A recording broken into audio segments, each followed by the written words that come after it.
السلام علیکم ورحمۃ اللہ وبرکاتہ۔ آج ہم اس آیت کے اندر دیکھیں گے کہ یہ چند نوجوان کون تھے، ان کا ٹھکانہ کیا تھا، جو اصحاب الکہف کے بارے میں آتا ہے۔ تو چلیے شروع کرتے ہیں۔ پارہ 15 سورہ الکہف آیت نمبر 10 سے۔ اعوذ باللہ من الشیطان الرجیم، بسم اللہ الرحمن الرحیم۔ اذ اوى الفتية إلى الكهف فقالوا ربنا آتنا من لدنك رحمة وهيئ لنا من أمرنا رشدا۔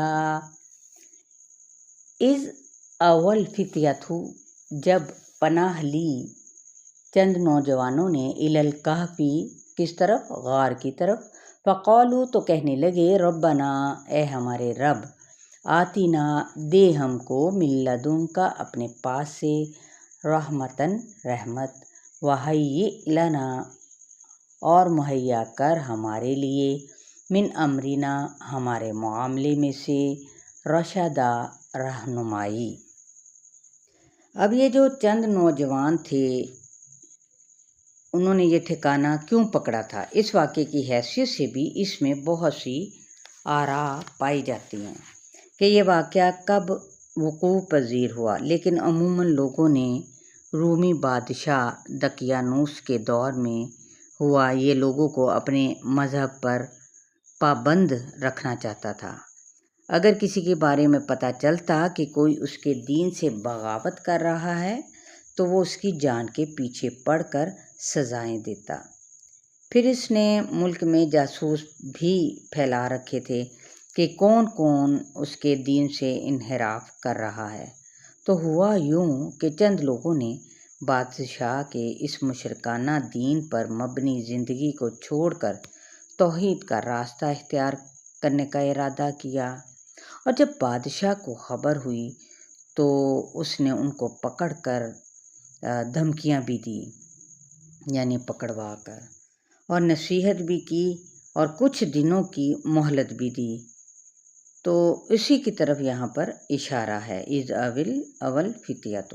تو انہوں نے بادشاہ کی بات ماننے کی بجائے توحید کا پیغامبر سر عام پیش کیا۔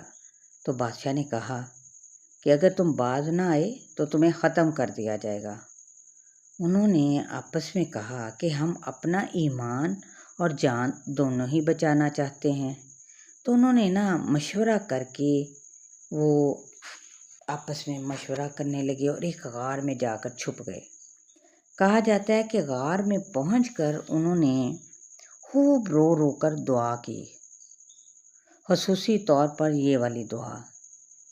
ترجمہ: اے ہمارے رب، ہمیں اپنے پاس سے رحمت دے اور ہمارا معاملہ درست کر دے،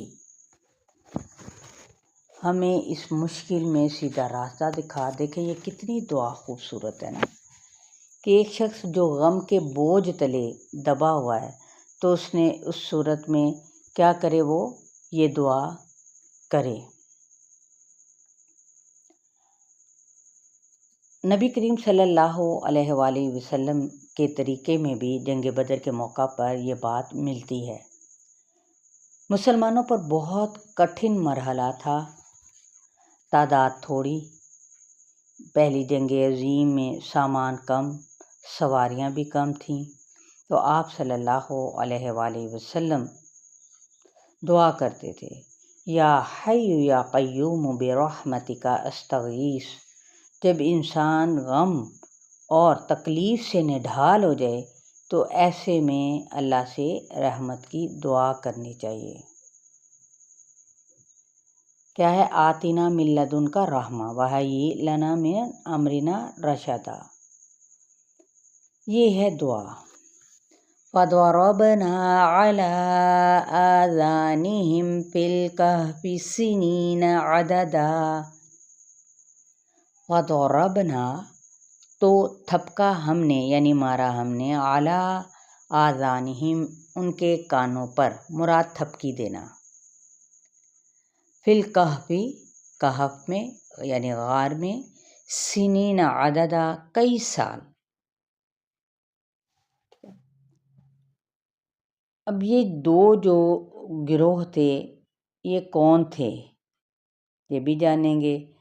تو ہوا کیا کہ اللہ نے ان کی دعا سن لی اور ہم نے ان کے کانوں پر مارا، یعنی ایک مراد کیا ہے، تھپکی دی۔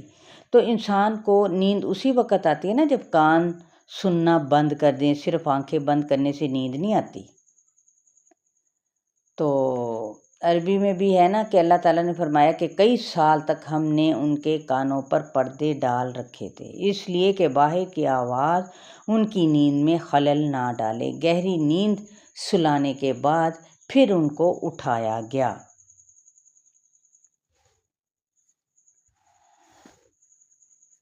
ثم بعثناهم لنعلم أي الحزبين أحصى لما لبثوا أمدا۔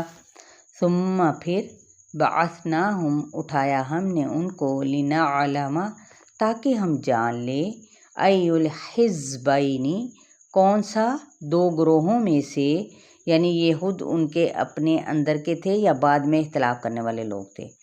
تو احصا حصادیہ زیادہ گننے والا ہے، لما واسطے اس کے، جو لبثو جو وہ ٹھہرے، امدا ایک مدت کو۔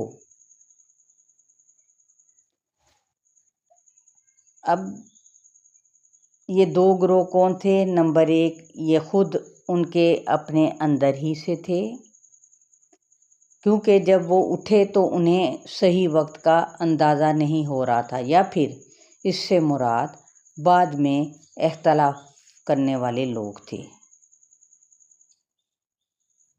تو یہاں تک آپ لوگوں کا لیسن ہے 12 تک۔